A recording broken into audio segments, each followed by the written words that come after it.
12 سال رہا. کتنا سال؟ 12 سال. تو ٹوٹل پیریڈ ہو گیا آپ کا 12.5 اور 12 ہو گیا 24.5 ہو گیا. پھر پاس عثمان غنی کون تھے؟ عثمان غنی تو وہ تھے جن کو ذوالنورین کہا جاتا ہے. حضور کی دو عزیز دختر، عزیز لخت جگر 2 صاحبزادی آپ کے نکاح میں داخل، ایک بعد دیگر آپ وہ تھے. تو حضرت عثمان غنی کے بعد یہاں جو معاملہ یہیں سے آ کر کے اٹک گیا تاریخ میں. یہاں تک جو معاملہ تھا ٹھیک تھا. اب یہاں سے آنے کے بعد 656 عیسوی میں 656 عیسوی کے معاملے میں جب حضرت عثمان غنی کو بلیاویوں نے شہید کر دیا، اسی میں ایک جو ہے بوال کھڑا ہو گیا، ایک الگ رخ اختیار کر لیا. اب یہاں آ کر کے یہاں تک ابھی 24.5 سال ہے، ابھی اور باقی ہے، 5.5 سال اور باقی ہے. مگر یہیں آ کر کے معاملہ اٹک گیا. حضرت علی کو خلفائے راشدین میں منصب پر بیٹھانے کی تیاری ہو رہی ہے، تو دوسری طرف مخالفین کھڑا ہو گئے. اب مخالفین میں کون کھڑے ہوئے؟ یہیں پر گروہ بنتا ہے، یہیں پر جماعتیں بنتی ہیں، یہیں پر فرقہ بن کر کے تیار ہو رہا ہے. جب حضرت علی کو خلافت پر بیٹھایا جا رہا تھا، اس وقت ملک شام، ملک دمشق پر حضرت امیر معاویہ گورنر کے حیثیت سے تھے. کیا حیثیت سے تھے؟ گورنر کے حیثیت سے تھے. جب ان کو خلافت پر بیٹھایا جا رہا تھا تو ان کو خط لکھا گیا کہ آپ حضرت علی کے خلافت میں اپنے گورنر کو سنبھالیں یا پھر ان کی خلافت پر آ جائے. تو حضرت امیر معاویہ سے خطائے اجتہادی، کیا بولیں گے ہم؟ خطائے اجتہادی. حضرت امیر معاویہ نے خلافت راشدہ کا انکار کر دیا. کیا کر دیا؟ انکار کر دیا. انکار کر دیا. یہ حضرت امیر معاویہ سے خطا اجتہادی ہے. اور اس میں کچھ پوائنٹلی بات یہ ہے کہ حضرت علی بنو ہاشمی میں سے تھے. کس میں سے تھے؟ بنو ہاشمی میں تھے. اور حضرت امیر معاویہ بنو امیہ میں سے تھے. کس میں سے تھے؟ بنو امیہ میں سے تھے. اور یہ پشو پس منظر رہا کہ بنو امیہ اور بنو ہاشمی میں آپس میں جو ہے کچھ نہ کچھ انبن ہوتا رہا. کبھی نسبی صرافت کے بنیاد پر، کبھی پولیٹیکل کی بنیاد پر، سیاست کی بنیاد پر کچھ نہ کچھ یہ میٹر ہوتا رہا. تو حضرت امیر معاویہ نے خلفائے راشد یعنی حضرت علی کی خلافت سے انکار کر دیا. انہوں نے سیلف ڈیفینڈ خلافت کر لی، یعنی سیلف ڈیفینڈ اپنا حکومت گورنمنٹ بن گیا. انہوں نے وہ سیلف ڈیفینڈ اپنے آپ میں ہو گیا. تو جب سیلف ڈیفینڈ کا معاملہ آیا، حضرت علی نے خط بھی بھیجے، مگر خط میں یہ بھی لکھے کہ بھائی امیر معاویہ، جیسے اور کو خلافت کے منصب پر بیٹھایا گیا تھا مجھے بھی بیٹھایا گیا ہے، آپ میری خلافت کو قبول کرو. تو آپ نے کوئی جواب نہیں دیا، آپ نے ان کا انکار کر دیا. مگر یہاں انکار کرنے کے بنیاد پر ایک تو خالی انکار ہی نہیں ہوا، بلکہ انکار کی بنیاد پر 4 جماعتیں تیار ہو گئی. یہ ان کا معاملہ تھا. تو حضرت علی مرتضیٰ کو جب خلافت پر بیٹھایا گیا تو یہیں پر اور بھی جنگیں ہوئی، جس کو ایک جنگ جمل بولا جاتا ہے اور ایک جنگ صفین. یہ 2 جنگ قائم ہوئی. جنگ جمل میں حضرت عائشہ اور حضرت علی کے درمیان. اسی میں ایک فرقہ بنا جسے بولتے ہیں ہم خوارج. یہی وہ فرقہ تھا جو اور کتابوں میں لکھتے ہیں کہ حضرت علی حضرت عائشہ سے جنگ کرنے گئے. مگر میں کہوں گا بھائی جو جنگ کرنے جائے تو وہ اس کی حفاظت کیوں کرے؟ مگر جب بلیاویوں نے، خوارج نے آپس میں لڑا دیے تھے، 2 خیمہ دونوں طرف سے لٹکایا ہوا تھا، ادھر سے آگ کا گولہ مارا، پھر ادھر سے یہی خود آگ کا گولہ مار کر کے جب جنگ لڑا دیے، حضرت علی ننگی تلوار لے کر حضرت عائشہ کی حفاظت میں کھڑے تھے. جب ان سے جنگ کرنے گئے تھے تو حفاظت میں کیوں کھڑے تھے؟ تو یہ انہوں نے اپنی سے تاریخ گڑھی. تو یہاں پر ایک فرقہ بنا اہل بیت کا شیعہ، یعنی حضرت علی کے کچھ چاہنے والے ہیں، اور چاہنے والے ایسے آ گئے چاہنے والے کہ ان کو حضرت صدیق اکبر بھی نظر نہیں آیا، علی عمر فاروق بھی نظر نہیں آیا۔ اسی لیے میں کہوں گا کہ تمہارے آنکھوں میں علی کی محبت پٹی نہ باندھے کہ تمہیں صدیق بھی نظر نہ آئے، عمر فاروق بھی نظر نہ آئے، عثمان غنی بھی نظر نہ آئے، اور تمہیں ایسا بھی نہ ہو کہ محفل میں علی کا ذکر ہو اور تمہیں بے چینی آ جائے، تو ایسا نہ ہو۔ تو کچھ لوگ ایسے بنے جو حضرت علی کے ایسے چاہنے والے ہوئے کہ حضرت امیر معاویہ پر طعن و تشنیع کرنے لگے، حضرت امیر معاویہ اور صحابی رسول پر طعن و تشنیع کرنے لگے، اور ایک جماعت تیار ہوئے حضرت امیر معاویہ کی طرف، جو ظاہراً تو بغض نہیں دکھاتے مگر اندرونی طور پر اہل بیت کے بہت بڑے باغی ہیں، بہت بڑے باغی ہیں، جن کی نشان دہی بھی کر دیا گیا تھا کہ وہ لوگ ایسے ہوں گے جن کے سر کے بال بہت چھوٹے اور داڑھی بہت لمبی، اور قرآن، نماز، روزہ، حج، زکوٰۃ کے ارکان کو تم سے زیادہ ادا کرے گا، تم سے زیادہ ادا کرے گا، اور قرآن کی جن آیتوں کو کفاروں پر فٹ کیا گیا تھا وہ تم پر فٹ کرے گا۔ اور یہ جماعت آج بھی موجود ہے، پہچان سکتے ہیں آپ۔ تو یہ جماعت ہے جو حضرت امیر معاویہ کی طرف، وہ اہل بیت کے پورا باغی ہو گئے، اور ایک جماعت بالکل الگ تھا، دونوں کے خلاف، نہ امیر معاویہ کی طرف نہ حضرت علی کی طرف، بلکہ دونوں کے خلاف، دونوں کو طعن تشنیع گالی گلوز کرنے لگے، جس کو ہم بولتے خوارج۔ یہ جماعت الگ سے تیار ہو کر کے سامنے آیا، اور یہی وہ جماعت ہے جس جماعت کی وجہ سے امت مسلمہ میں ایک افراتفری کا ماحول بن گیا تھا، اور ایک وہ جماعت کے سامنے آئی جس کو جو حضرت علی کی خلافت کو سر خم تسلیم بھی کیے، سر جھکائے بھی، اور حضرت امیر معاویہ کو الصحابی کا نجوم کے طور پر اپنی زبان کو لگام دینے میں واجب بھی ٹھہرایا کہ حضرت امیر معاویہ حضور کے صحابی رسول ہے، اور صحابی رسول کے شان میں ادنا سی گستاخی، اسلام سے خارج کا بھی معاملہ آ سکتا ہے، گمراہ بھی ہو سکتے ہیں، بددین بھی ہو سکتے ہیں۔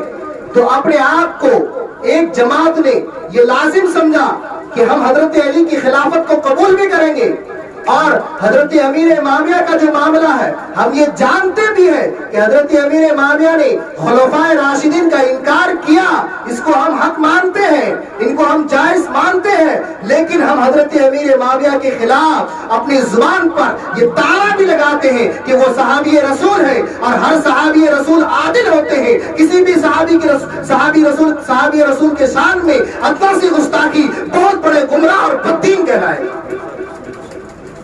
یہ وہ جماعت الحمدللہ اہل سنت کا ہے، اور یہ وہی جماعت ہے جس جماعت سے ہم بلانگ کرتے ہیں۔ تو یہاں سے بنا معاملہ۔ اب یہاں سے معاملہ بننے کے بعد حضرت علی کا خلافت 556 میں شروع ہو گیا، لیکن ایک بات یہ ہے کہ امیر معاویہ کی خلافت کی سٹارٹنگ خلافت تو نہیں، وہ ملوکیت کہلائیں گے، کیا کہیں گے، بادشاہت 661 میں ہے، لیکن وہ اس میں داخل نہیں ہے۔ خلفائے راشدین کے دور میں ان کی سیلف ڈیفینس ہے، جیسے ہندوستان میں مغل پیریڈ ختم ہونے کے بعد سیلف ڈیفینس ہو گیا تھا، نواب سراج الدولہ الگ ہو گیا تھا، ٹیپو سلطان الگ کر لیا، اور نواب لوگ الگ الگ کر لیا، پورے ہندوستان میں 1700 پیریڈ کے بعد کیا ہوا، سیلف ڈیفینس ہو گیا، جس کی وجہ سے انگریزوں کو چانس مل گیا تھا۔ انہوں نے کیا کیا، 1857 کی بغاوت سے پہلے پورے ہندوستان پر قبضہ کر لیا تھا، اور ہندوستان کا جو میٹیریل تھا وہ ٹرانسفر کر دیا۔ پھر 1857 کے بعد جو معاملہ وہ الگ ہوا تھا، یہی طور پر وہاں سیلف ڈیفینس ہو گیا۔ تو کیا ہو گیا، ملک شام، ایران، عراق، مصر، فلسطین، ملک شام یہ حضرت علی کی قبضے خلافت میں آ گئے، اور دمشق اور کوفہ وغیرہ یہ حضرت معاویہ کے ہاں اب بیٹھ گئے۔ اور حضرت علی کے 661 کے بعد 5 سال کی خلافت کے بعد 5 سال کی خلافت کے بعد کیا ہوا، حضرت علی کے اس دنیا سے شہادت کا موقع آیا۔ تو تو اسی وقت پر حضرت حسن 6 مہینے کے لیے خلافت پر آئے. مگر 6 مہینے کی خلافت کے لیے آنے کے بعد جب 6 مہینہ خلافت راشدہ مکمل ہوا، دیکھیے 30 سال کی بشارت دیے تھے. امام حسن چاہتے تو 3 مہینہ میں حضرت امیر معاویہ کو بھی دے سکتے تھے، 2 مہینے میں بھی خلافت دے سکتے تھے، حکومت ان کے حوالے کر سکتے تھے. مگر کیا ہوا؟ مکمل 6 مہینہ، اور 6 مہینہ ادھر 30 تک پہنچ جا رہا ہے. اللہ کے رسول کا وہ قول جو 30 سال تک جو حکومت رہے گی وہ حکومت میری زندگی کی جیسی ظاہری زندگی کی حکومت رہی ویسی ہی رہے گی. تو وہ 30 سال میک اپ ہوا. 30 سال کے بعد حضرت حسنین کریمین حضرت امام حسن رضی اللہ تعالی عنہ کیا کی؟ آپ نے سوچا کہ اگر یہ خلافت حضرت امیر معاویہ کے حوالے نہیں کرتے ہیں تو کیا ہوتے ہیں کہ آپس میں افراتفری کا معاملہ ہو جائے گا، امت میں انتشار پیدا ہو جائیں گے، قتل و غارت کا معاملہ آ جائے گا، قتل و غارت کا معاملہ آ جائے گا. پھر آپس میں امت کیا کریں گے؟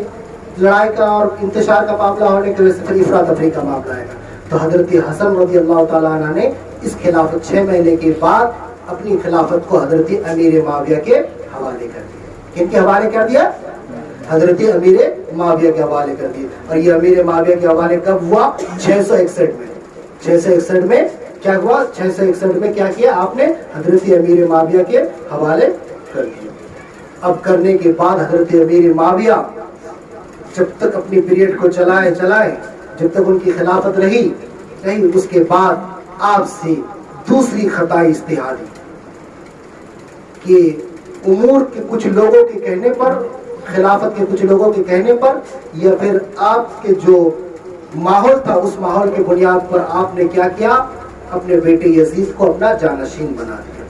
لیکن جانشین بنانے سے قبل آپ نے ان کو نصیحت کی تھی کہ بیٹا حسنین کریمین یہ حضور کے نواسے میں سے ہیں، اہل بیت میں سے ہیں، یہ تمہارے ہاتھ پر بیعت نہیں کریں گے، ان پر جبر مت کرنا. اور انہوں نے یہ ایکسیپٹ بھی کیا تھا. بٹ کیا ہوا؟ جیسی وہ خلافت پر آیا سب سے پہلے مدینے کے گورنر کو خط لکھا کہ حضرت امام حسن، امام حسین اور زید بن ابوبکر اور دیگر صحابی رسول جو تھے ان کو خط لکھا کہ وہ ہمارے ہاتھ پہ بیعت کرے. اگر بیعت نہیں کرتے تو مدینے کے گورنر کو یہ حکم دیا کہ ان کو گرفتار کر کے میرے یہاں لایا جائے. اب یہاں سے یہاں کا معاملہ شروع ہوتا ہے. تو میرے دوستو مجھے یہیں تک بتانا تھا کہ کربلا تک آپ کو پہنچانا تھا، یہ پس منظر تھا. اب اس کے بعد انشاءاللہ آپ کو کوئی بتائیں گے، اگر حیات باقی رہے تو پھر ملاقات باقی رہے گی.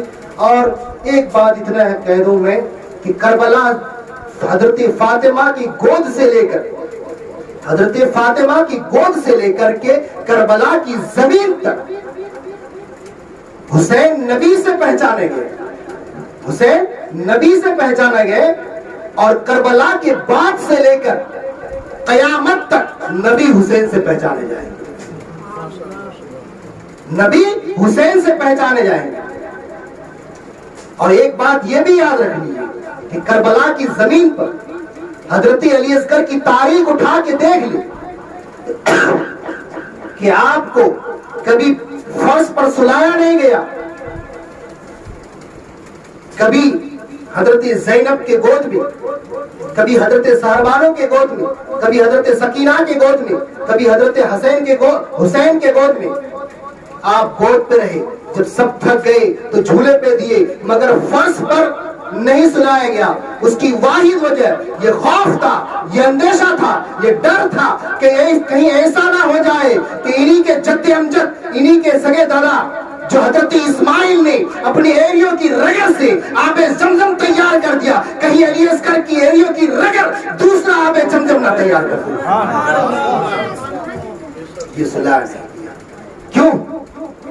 یہ پاور آئے کہاں سے؟ اور یہ ہو کیوں نہیں سکتا؟ جن کے خاندان کے بعد والے انا ساگر کو کوجے میں سما سکتا ہے تو پھر حسنین کریمین کا معاملہ کیا ہے؟ میرے دوستو انہی چند کلمات کے ساتھ، کیونکہ مجھے عنوان اور ایک بھی دیے، عنوان جو دیا گیا ہے وہ میں اگر ہو سکے تو 10 منٹ اس پر بھی بول دوں.